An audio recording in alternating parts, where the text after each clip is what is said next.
You say, I'm going to find the way or I'm going to make the way. What is it that's going to truly fulfill you? Getting things is not going to make you happy. You want clients for life, not just customers? They want you to supply them more information. You've never thought through an exit strategy and you got almost nothing for it. There's a resource that people believe is missing. But failure comes from all the little things. Activity without high levels of purpose is the drain of your fortune. So use your body and your voice. He's an American motivational speaker, personal finance instructor, and self-help author. He became well known from his infomercials and self-help books. In 2013, Forbes estimated his net worth to be $480 million. He's Tony Robbins, and here are his top 10 rules for success. Ultimately, if you're going to have lasting change in anything, you're really talking about just raising your standards.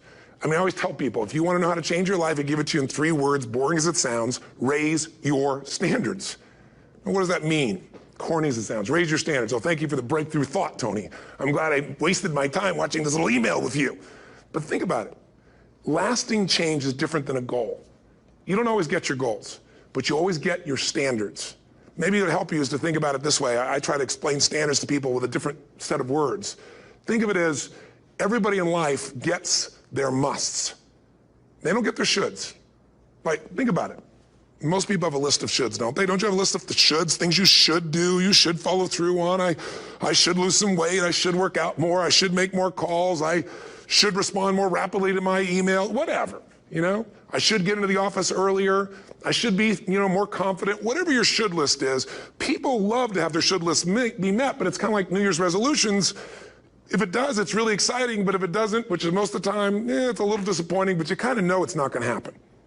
But when you decide something is a must for you, an absolute must, when you cut off any possible, you say, I'm going to find the way or I'm going to make the way. Human beings, when they resolve things, when they make a real resolution inside themselves, which is they raise the standard and they make it a must, they find the way. Think about it in your own life. Haven't you had some area of your life where you raise your standard and your life has never been the same? Maybe at one time in your life you smoked cigarettes, or you did something and you did it for years and you kept trying to change it, and kept telling yourself, I should. And then one day something happened. Something just clicked you over. Something took you over that kind of tipping point. And inside yourself you said, no more. And it was a very, very different experience, wasn't it? Something inside of you shifted. And what was a should became a must, and you've never gone back. Is there an area like that in your life you can think of?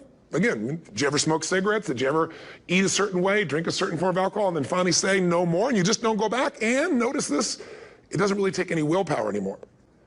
Because somewhere when we make this click, when we make something a must, we attach ourselves to it. It becomes part of our identity. And one thing I've learned in the last, 33 years of working with people from now over 100 countries, 4 million people, is human beings absolutely follow through on who they believe they are. If you said to me, well, I'm really going to work hard to stop smoking, but I've been a smoker my whole life and I am a smoker. I know your days are numbered. You're going to be back smoking cigarettes again, because we all act consistent with who we believe we are. I tell people the strongest force in the whole human personality is this need to stay consistent with how we define ourselves. If you define yourself as somebody who is really conservative, you're not going to be crazy and act nuts unless you're really drunk or something, and then you can say it's the alcohol, when it's really just you finally getting permission to be yourself. The alcohol is your excuse. If you're a really crazy person, you act crazy, outrageous, playful. You don't act conservative because that's not who you are. Very often people say, well, I can't do that. I'm not that kind of person. And I always say to people, really, when did you define yourself? I mean, really, how many years ago did you come up with what you could and couldn't do in your life? How many years ago? Most people, if they really look at how they're living their life today, it's based on a set of standards, a set of beliefs that they made choices about 10, 20, 30 or more years ago.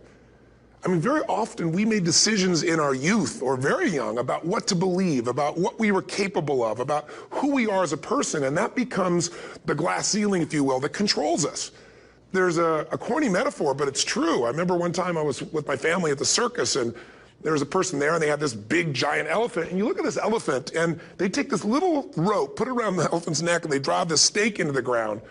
And I mean, you look at this and you know that elephant could rip down the entire tent with almost no effort. And yet the elephant doesn't struggle, doesn't try. Why? Because the elephant's conditioned. And they take that elephant and condition the elephant when it's a baby elephant. That's how they train them. When it's a little baby elephant and it doesn't have the power yet, they put a big rope around it and they drive this huge stake in the ground, and the elephant fights and fights and fights. And one day, finally, that elephant decides, I'm not capable of pulling this out. And once that becomes the definition of an identity of anyone, an elephant in this case, they don't even try anymore. It's just who I am, that's how it is, that's just the way it is in my life. I'd like to ask you to take a look at any place you've got a limitation and ask yourself, when did I decide to accept that limitation? And you may not even see it as a limitation. You might see it as just that's who I am. But so often in our lives, we've adapted to be a certain way so that we don't fail or so that people will like us or respect us, but it's not necessarily who we are. Joy comes when you're spontaneous. It's really hard to be truly happy when you're not being yourself. And most of us have no clue who we are. And so a big part of my work, if you've ever been to an event, you know, is to get people to do things spontaneously without thinking, because that's when the real you shows up. That's when the energy comes alive. And when you do that, when you start to connect to your true nature, suddenly there's energy available for you to set a higher standard for what you want in your life. That's what this is really all about. And when I talk about standards, when I talk about, shoulds versus musts, think about your own life. I know there have been areas in your life where some point in time you just shifted and you raised the standard and your life changed. Because whatever people have their identity attached to, they live. We live who we believe we are. That's just how it works. It's just kind of like, I'll give you an example. Look at your physical body. Your physical body today is an absolute reflection of only one thing, not your goals, not your desires, but your standards. The identity you have for yourself. If your standard is you're an athlete, then there's a certain amount of strength, a muscle tone, and energy that's available in your body on a regular basis because that's who you are. And so you do whatever's necessary to maintain that identity. Again, the strongest force in the human personality is this need to stay consistent with how we define ourselves. Because if you don't know who you are, you wouldn't know how to act. Once you lock in on that identity, your brain finds a way to keep you there. If you say, man, I'm overweight, I've always been overweight, I'm big boned, and that's the story you got, then you're going to always find a way to get back there. That's your settling point. That's your identity. That's where things lock in. If you see somebody who's in really great shape, you ask them, do you work out? You know the answer. Yes. How often? And they'll tell you 3 times, 4 times, 5 times a week, whatever. In a seminar, I'll ask people, who here works out at least 5 days a week? And I'm stand up. And you look around that room, and you know that they work out 5 times a week because you can see their body. You don't just get a result without some kind of action, without some form of ritual. Ritual meaning actions you do consistently. Now, do you think those people that are out there working out 5 days a week, do they have more time than you do? Or I have, or anybody else? Of course not. Is their life less busy? Of course not. It's just a must for them. They must work out that way, and they've made that turn and their life's changed. So I'm not saying you have to work out 5 days a week. I'm just saying whatever you really want, wants don't get met consistently. Standards do. Whatever you identify, this is who I am. And so it's not so much about changing your identity as it is expanding it. Deciding that, instead of your goal is to lose 10 pounds, which is not compelling, what if your vision was to get back to my fighting weight? This year, this month, this next 90 days, I'm going to transform my body. I'm going to take on a new challenge. I'm going to find some technique or strategy, there's a million of them, that can reframe myself where I want to feel younger, stronger, more vibrant than ever before. Here's my reasons. Because I want the energy to really make my life work. Because it's tough out there, and I want to be stronger than I've ever been before. I want to go in front of the mirror, and if I'm naked, not, want to laugh. I want to look there and take a good look and go, yeah, I'm proud of whatever I see there.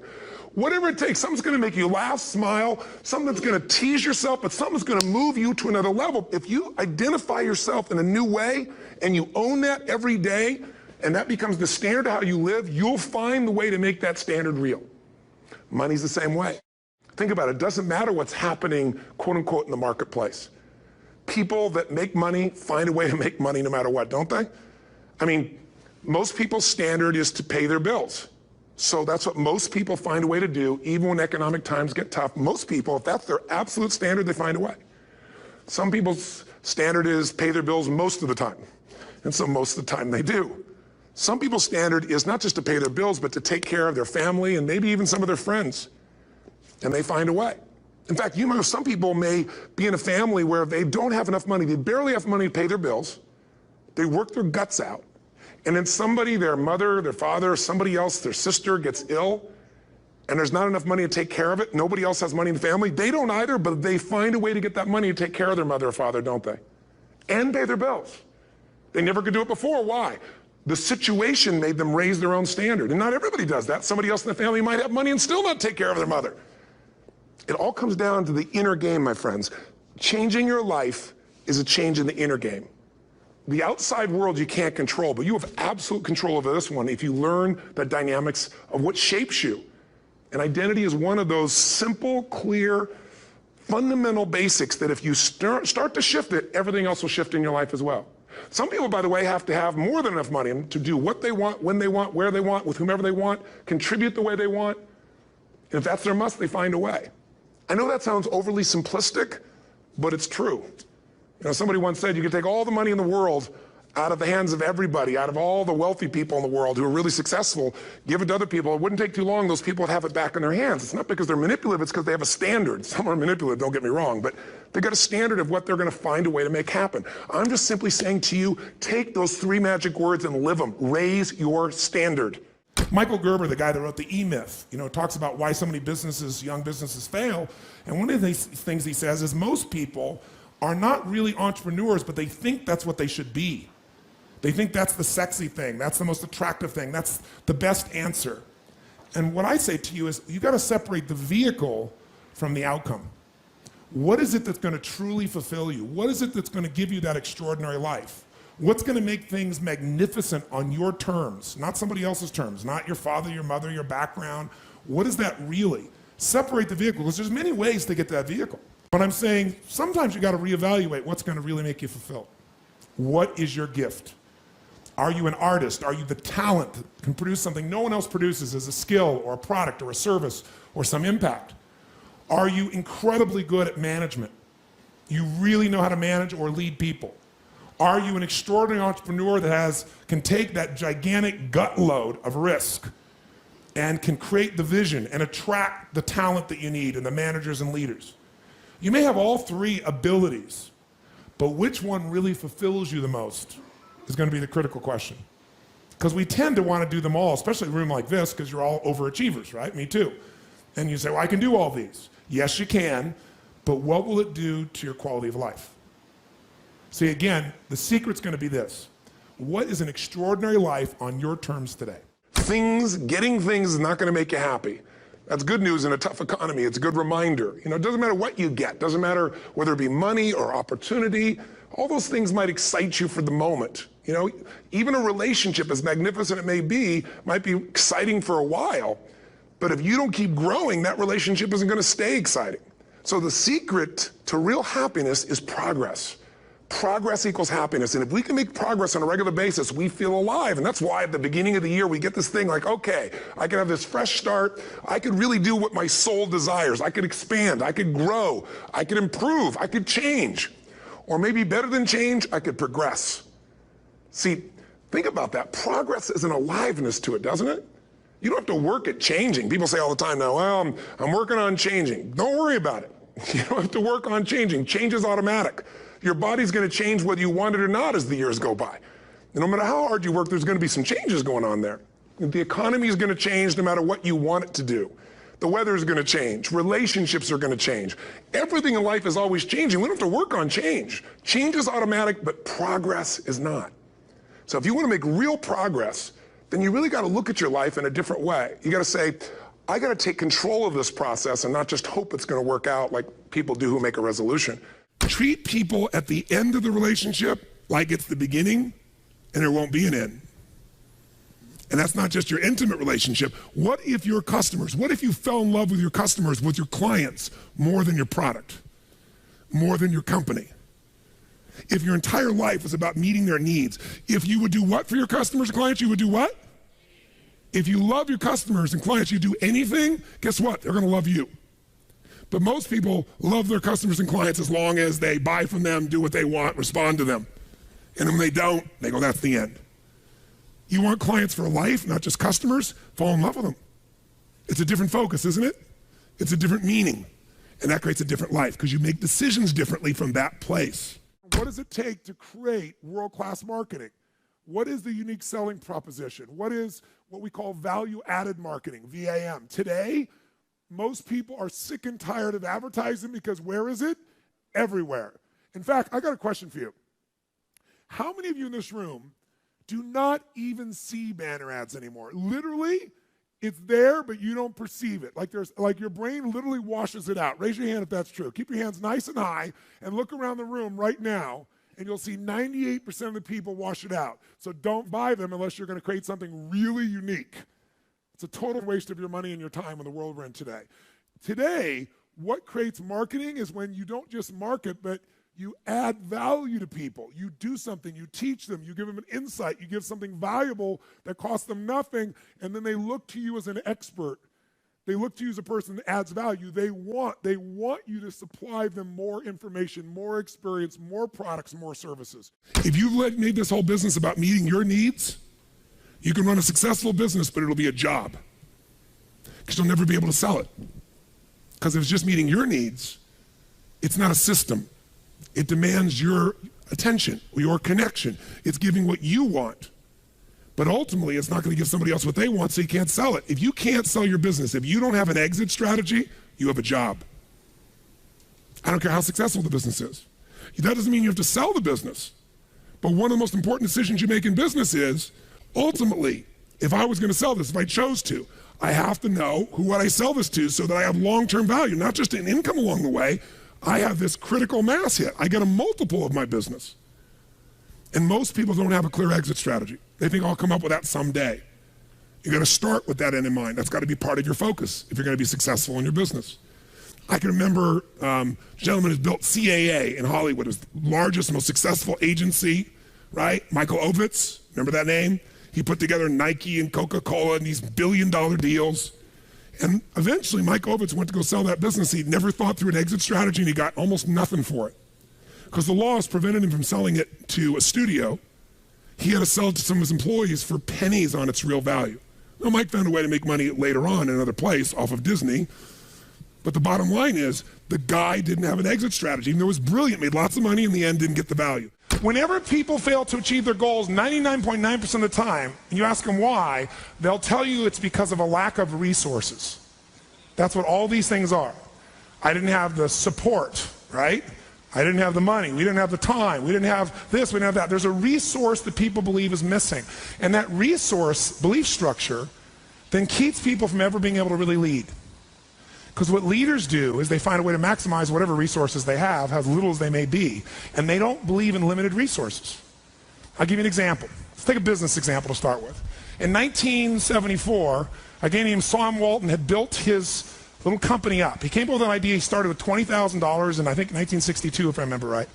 But by 1974, within 12 years, he had 78 stores. And you know how he did it? In the middle of the night, he'd drive across the border and he'd go and study other people's stores. He'd buy everything the cheapest he could in the middle of the night. He'd go to other people's stores. Whatever was working, he figured out. Success leaves clues. He came back and did it in his store. Whatever was working in any store, in any competitor, anywhere he could do it, he did it. So he figured out how to maximize the little resources he had, his 20,000, built 78 stores, and if you read any of the people following him, the company had gone public in that year, they were all saying, this is it. He's maximized his resources. I mean, he only has so much money. There's only so many cities that are going to appeal to this discounting mentality, right? This is it. This is all he can do. And the word on Wall Street was sell. Now, what's interesting is at that time, you look at Sears and Kmart, and they were gargantuan companies, weren't they? 20, 30, 40, 50 times, 100 times his size or more, probably. And at that time, they were the leaders, and they knew what's going to happen. But did things change, yes or no?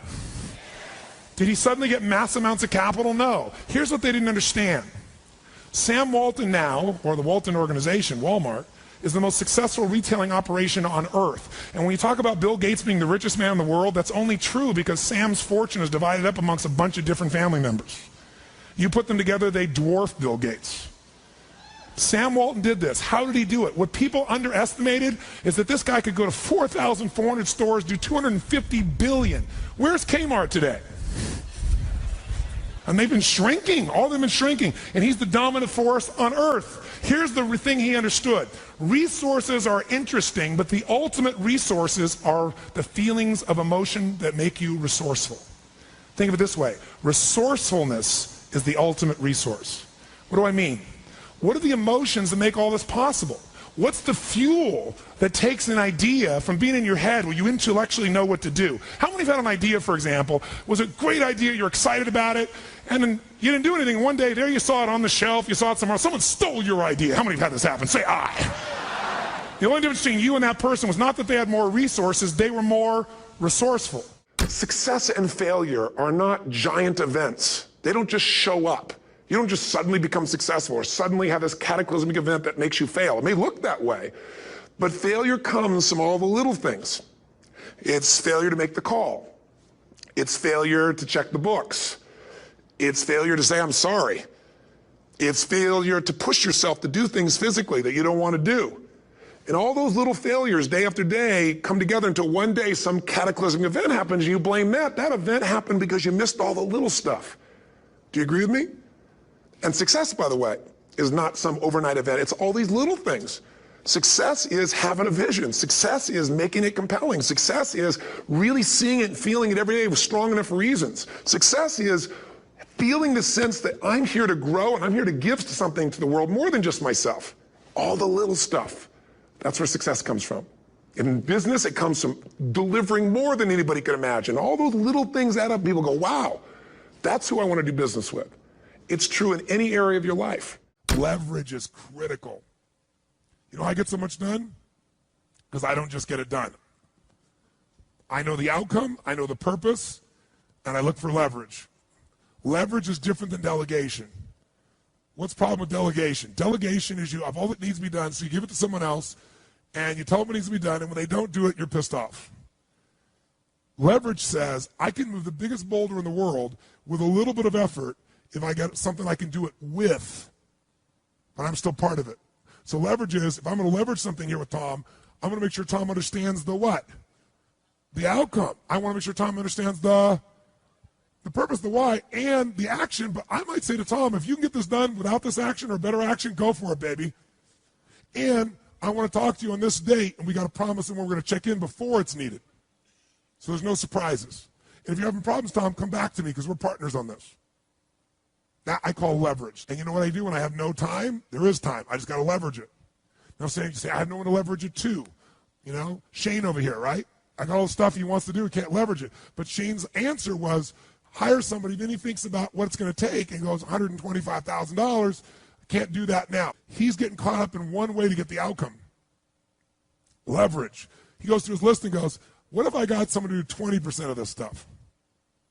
I could spend 20 grand to get that much freedom. I could pay for it times 10. And if I'm really productive, my productivity should enhance the world, not only my clients and customers, but it should provide jobs for other people. And if there's anything you hate to do, it's because you're either ineffective at it or you don't think it's very important, but it is urgent. So you need to hire somebody for those things. And ideally, somebody who loves that job.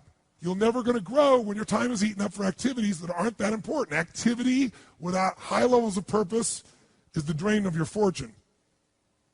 Do it now. If you can't get it all now, do a part of it now. Leverage is power.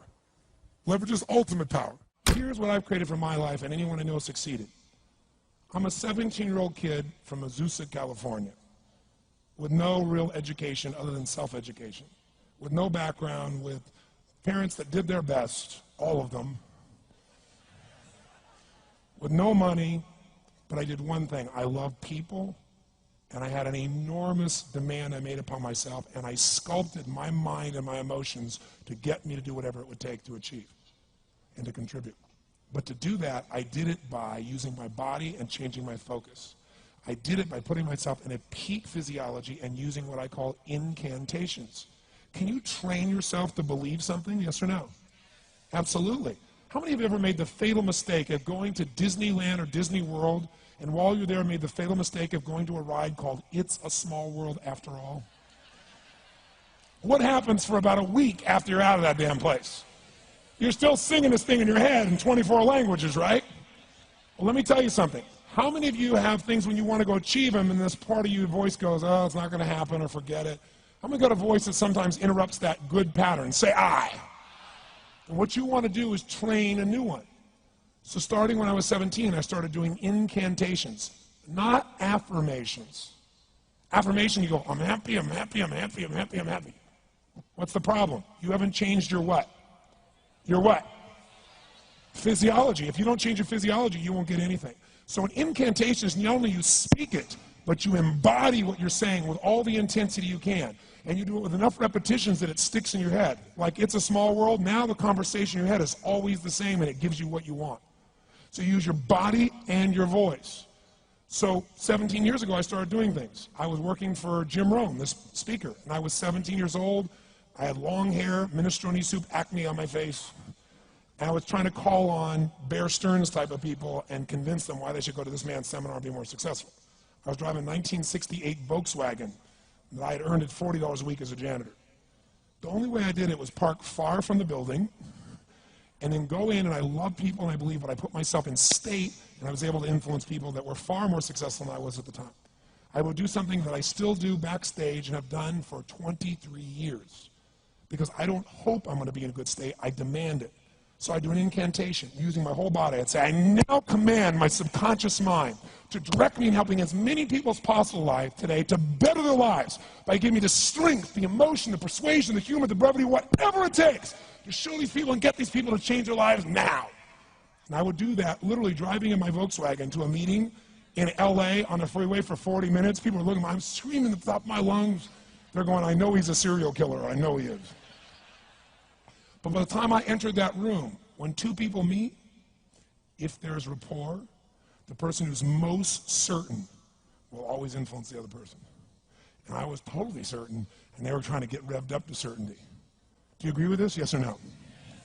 I do another one because I was poor. I changed my mindset. I kept doing things, but I never got beyond it. I'd say God's wealth is circulating in my life. His wealth flows to me in avalanches of abundance. All my needs, desires, and goals are met instantaneously by infinite intelligence, for I'm one with God and God is everything. And I would imagine the abundance of my life, and I would feel so grateful. And a year later, I went from making $38,000 a year to making $1 million a year in 1 year. Thank you so much for watching. I made this video because Subhash Limbu and my cameraman Jason asked me to. So if there's a famous entrepreneur that you want me to profile next, leave it in the comments below and I'll see what I can do. I'd also love to know which of Tony Robbins' top 10 rules was the most impactful on you. Leave it in the comments and I'll join in the discussion. Thank you so much for watching. Continue to believe, and I'll see you soon.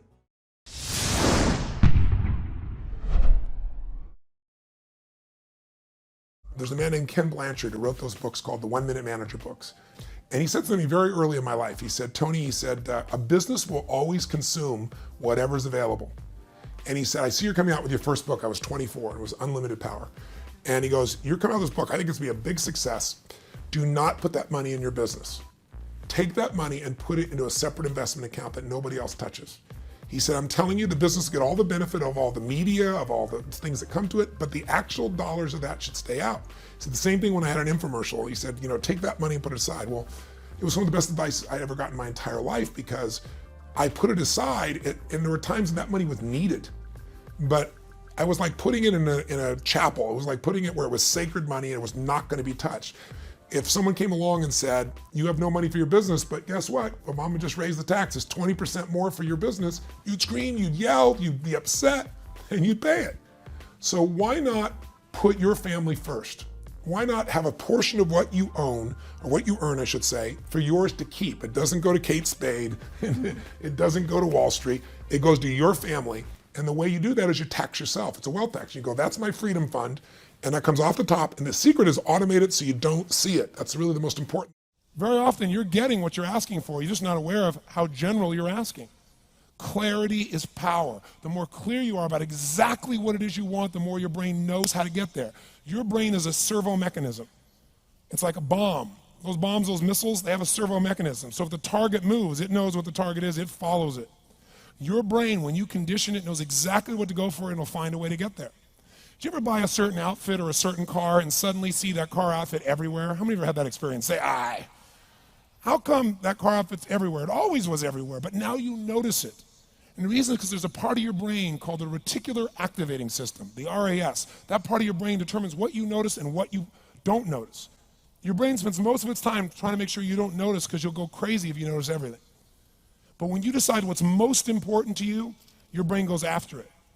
Everyone I know who's successful builds what I call an RPM plan. An RPM is built on the metaphor that the way to get from where you are to where do you want to go to the fastest is you got to build power, like in a car, RPMs. And the R stands for they know the result they're after. They know what they want precisely. If you don't know exactly what you want or you let yourself get beyond that into something general, you're not going to achieve it. Clarity is power. You got to know the specific result you're after. What do you want? If you can't answer that question right now in your personal life, in your body, in your relationships, in your finances, in your spirituality, then you're not going to be as fulfilled as you want to be. Here's my assignment for if you want one. If you want to go from conversation to some action, here's a simple thing to do. What's an area of your life right now that you really want to improve? What's an area that's important to improve? If your body's great, how about your career? If career's great, how about your relationships? Intimate one especially, or your kids, or your relationship with your creator, your spiritual side of your life. Or is it your finances? Figure an area that really matters. Decide on that area. Number one, write down what your life is like in that area right now as specifically as possible. So you might say, well, I'm 13.5 pounds overweight, whatever the weight is, whatever the situation is, or my body fat's like this, or I wake up exhausted in the morning, and you write the truth of where you are right now. So you're real clear. Or I'm not in a relationship. I say I want a relationship, but I'm not in one, and I don't seem to find them. All the good ones seem to be gone is my belief. And I really do want one, but I don't have it. Whatever your definition. Or I'm in a relationship, and God, I wish I wasn't in a relationship. I'm planning my escape, wherever you are. Or I have a wonderful relationship. We love each other, but there just isn't enough passion. Just write the truth of where you are. The area you want to change, but write how it is. And then the second step is, and this is where you got to be really honest with yourself. What are the rituals that have put me there? Because whatever results you're getting, even if you don't like the results, there's some rituals that are keeping you in that place. There's some rituals of what you eat or don't eat, how you move or don't move, how you sleep or don't sleep. There's some rituals in the lack of variety or spice or energy or focus in an area. There's something you're doing, and it's usually not one thing, it's a bunch of little things that you kind of do consistently whenever you think about getting in a relationship, whenever you think about working out, whenever you think about money. You get yourself in a state of overwhelm. You start thinking about all the things you can't control. Just write down all the rituals you have, and then here's the third step. What do you want? What's your vision? And be really specific. I want to be my fighting weight. I want to be the strongest I've ever felt. I'm going to turn my, whatever it is, be specific. And then, last step, number 4, what are the rituals that'll get you there? What would you need to do differently each morning if you're going to be that kind of energy, that kind of strength? How often would you work out? What days would you work out? What time? A ritual is something you do consistently, usually at a specific time, so it becomes automatic. Let me tell you something. Willpower doesn't last, but rituals can last a lifetime. I bet you have some rituals in your life right now you've been doing for years, even though some of them don't serve you. I'm just saying, wake yourself up. If you want a new year and a new life, you don't need to start on January 1st. Start today. Start with this little video. And just begin to see what happens and see how easy it is to just do a few little rituals. Don't do them all, just do 2 or 3 new things. And you know what happens? You'll get momentum. Because once you discipline yourself in one area of your life, you feel yourself doing it in other areas as well. And I always say something that my original teacher taught me. I always remind people, there's always 2 pains in life. There's the pain of discipline, or there's the pain of regret. And discipline weighs ounces, as my friend Jim Rohn taught me. Regret weighs tons. You don't want to have regret. So right now, what do you want to change? What's it really like? What are the rituals that got you there? That'll take a little homework. If you're not sure, ask the people around you. They'll tell you what your rituals are. What do I really want in depth? What are the rituals that'll get me there? And then get yourself to start a few of those actions and lock them in place.